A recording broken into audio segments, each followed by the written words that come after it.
और अब बात महाराष्ट्र की प्रोबेशनरी आईएएस अधिकारी पूजा खेड़कर की, जिनकी मुश्किलें लगातार बढ़ती जा रही हैं।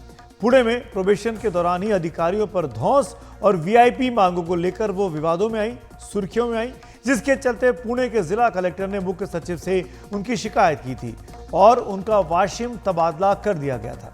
इसके बाद उनके खिलाफ जो जांच शुरू हुई वो उनकी संपत्ति तक भी पहुंची और उनके माता पिता तक भी। अब पूजा खेड़कर की नौकरी भी खतरे में पड़ती दिखाई दे रही है। उन पर नौकरी के लिए गलत दस्तावेज पेश करने के आरोप लगे, साथ ही अपने मेडिकल से जुड़े गलत तथ्य देने के मामले में भी वो जांच के घेरे में आ चुकी हैं। सरकार ने अभी तक की जांच के आधार पर जिले में उनके प्रोबेशन पर अब रोक लगा दी है, यानी अब वो प्रोबेशन पर जो प्रशिक्षण ले रही थी अलग अलग जिलों में पोस्टिंग के तहत अब नहीं ले पाएंगी। इसके अलावा उन्हें मसूरी में लाल बहादुर शास्त्री राष्ट्रीय प्रशासनिक अकेडमी में रिपोर्ट करने का आदेश दिया गया है। इसी अकेडमी में आईएएस अधिकारियों की ट्रेनिंग होती है। पूजा खेड़कर को 23 जुलाई से पहले लाल बहादुर शास्त्री राष्ट्रीय अकेडमी में पेश होना होगा। पूजा खेड़कर पर राज्य सरकार की रिपोर्ट के बाद अकेडमी ने यह कार्रवाई की है। इस बीच पूजा खेड़कर से वाशिम पुलिस के 2 अधिकारियों ने कल करीब 3 घंटे तक पूछताछ की। यह पूछताछ सरकारी गेस्ट हाउस में हुई। हालांकि अभी यह साफ नहीं है कि किस मुद्दे पर पूछताछ की गई है। पूजा खेड़कर ने भी सिविल सर्विस नियमावली का हवाला देते हुए कुछ भी बताने से अभी इनकार कर दिया है। इसमें किसी का नेगेटिव इंटरफेरेंस ना हो, इसीलिए आपको ये जो कॉन्फिडेंशियल इन्फॉर्मेशन है ये शेयर ना करने के पीछे यही उसका कारण है। There is no other reason, just to keep it open, free and fair, and whenever the decision will become public it is open to you all. मैं खुद आपको कॉपी दूंगी उसकी कि जब ये डिसीजन पब्लिक हो जाएगा। रात में पुलिस जो आई थी किस मुद्दे को लेकर आई थी, इतने घंटे थी? पुलिस को मैंने बुलाया था, पुलिस आई नहीं थी। Please correct your statement. And I had some work with them and that is why I had called the police. IAS की प्रोबेशनरी ऑफिसर है पूजा खेड़कर। ऑडी कार में चल रही थी। ऑडी कार में उन्होंने बत्ती का इस्तेमाल किया, नीली बत्ती का, जिसको जब्त कर लिया गया है। वो भी पुलिस के बात है। इस बीच पूजा खेड़कर के माता पिता भी फरार बताए जा रहे हैं। उनके पिता भी महाराष्ट्र में अधिकारी रह चुके हैं और अब वो भी जांच के घेरे में है। पूजा की मां पर एक किसान को पिस्तौल लहराकर धमकाने का भी आरोप लगा है। इस वीडियो में ध्यान से देखिएगा। इस मामले में पुणे ग्रामीण पुलिस ने एफआईआर दर्ज की है। पूजा के पिता दिलीप खेड़कर और मां मनोरमा खेड़कर का पता लगाने के लिए पुणे ग्रामीण पुलिस ने 3 टीमें बनाई हैं। स्थानीय अपराध शाखा की मदद से उनका पता लगाने की कोशिश की जा रही है। पुणे और पुणे के बाहर खेड़कर की कई संपत्तियों पर अब तलाशी अभियान चल रहा है। एक टीम मुंबई के लिए रवाना हो गई है, दूसरी टीम अहमदनगर गई हुई है। जैसा कि एनडीटीवी ने आपको बताया था कि करीब 25 करोड़ की संपत्ति भी पूजा खेड़कर के पास बताई जा रही है। तो पूजा खेड़कर की अब नौकरी पर ही इस वक्त बन आई है।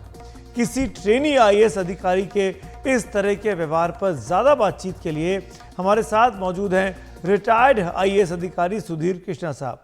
सुधीर जी, शुक्रिया वक्त निकालने के लिए, थैंक यू सो मच। आप तो खुद आईएएस अधिकारी हैं, रिटायर्ड अधिकारी। क्या आपको लगता है कि पूजा खेड़कर जैसे जो ऑफिसर्स हैं, प्रोबेशनरी ऑफिसर्स, उनकी वजह से आईएएस जैसा बड़ा जो एक प्रतिष्ठित नाम है, सम्मान है, वो बदनाम हो रहा है, अन्य लोगों पर सवाल खड़े हो रहे हैं? क्या ये विवाद देश की सबसे प्रतिष्ठित सेवा का नाम खराब नहीं कर रहा है? ये तो निश्चय है कि इस घटना से हमारी सर्विस की छवि धूमिल हुई है। लेकिन मैं ये भी कहूँगा कि शायद ये अकेला केस ऐसा ना हो, ऐसा हो नहीं सकता, क्योंकि समाज में समस्याएं बहुत हैं। करप्शन, भ्रष्टाचार की बातें हम देखते हैं, वो फैली हुई हैं चारों तरफ। तो जो ये प्रोबेशनर हैं, इनको लगता है कि समस्या समाज में ऐसा ही फैला हुआ है और अपनी जिम्मेदारियों का एहसास इनको कराना बहुत आवश्यक है। तो ये जो है सरकार के लिए बड़ी जिम्मेदारी है, विशेष करके डायरेक्टर जो है लाल बहादुर शास्त्री एकेडमी मसूरी के, कि वो प्रोबेशनर्स की ट्रेनिंग के समय गतिविधियों पर ध्यान रखें। और जो उन्होंने उसको रिकॉल किया है, बहुत अच्छा किया है, मैं बधाई देना चाहूँगा। और ये शायद ऐसा कदम लिया नहीं गया है हाल में। तो हर साल जो प्रोबेशनर 150 से 200 के बीच में होते हैं, उनको फील्ड में जो सर्विस ज्वाइन करने के शुरू में ही बताना होगा कि अगर आपने ज़रा भी मिसकॉन्डक्ट दिखाया, आपको वार्निंग दी जाएगी, और सुधार नहीं किया तो आपको एकेडमी वापस बुलाया जाएगा। फिर से नसीहत दे के भेजा जाएगा, और नहीं जब वो 2 बार में सुनेंगे तब उनको डिस्चार्ज करने की नौबत आ सकती है और किया जा सकता है। इतना बताना बहुत आवश्यक हो गया है। वरना क्या है कि देखिए, समाज में इस समय बहुत सी समस्याएं हैं।